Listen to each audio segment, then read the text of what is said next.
নমস্কার বন্ধুরা, মৌসুমি রান্নাবান্না আপনাদের স্বাগত। আজকে একটু দেখাবো লাউ পাতা ঝিঙের ভর্তা। সেগুলো ছাদে হয়েছিল, যেগুলো আমি নিয়ে এলাম, নিয়ে এসে একটু নতুন কিছু বানাবার চেষ্টা করছিলাম।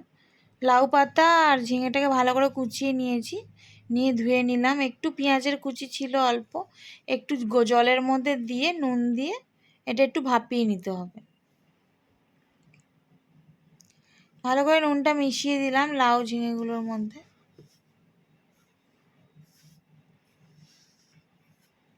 একটু ফুটে যাবে, একটু নরম নরম হয়ে যাবে, দেখতে পাবেন আপনারা।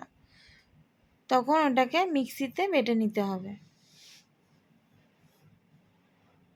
কড়াইতে একটু তেল দিয়ে দিলাম, সর্ষের তেল।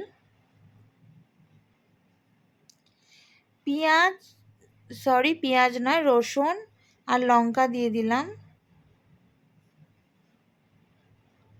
আর একটু কালো জিরে দিয়েছিলাম।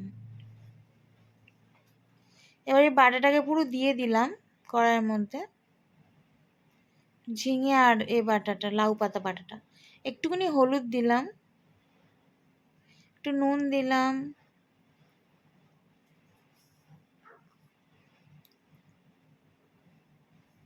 একটু মিশিয়ে নেবো এটাকে। কেউ মিষ্টি খেতে ভালোবাসলে একটু মিষ্টি দিতে পারেন। অল্প একটু তেল দিলাম, আর একটু তেল লাগবে।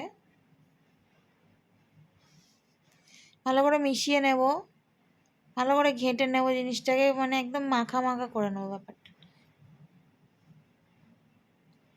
ভালো করে মিশে মিহি টাইপের হয়ে যাবে। দারুণ টেস্টি খাবার, আপনারা বানিয়ে খেতে পারেন, খুবই ভালো লাগে খাবারটা। সাথে একটু কাঁচা লঙ্কা দিয়ে দেব। ভালো লাগলে বানিয়ে খাবেন। আর ভর্তা রেডি হয়ে গেছে। একটা কমেন্ট করে দেবেন কেমন হলো।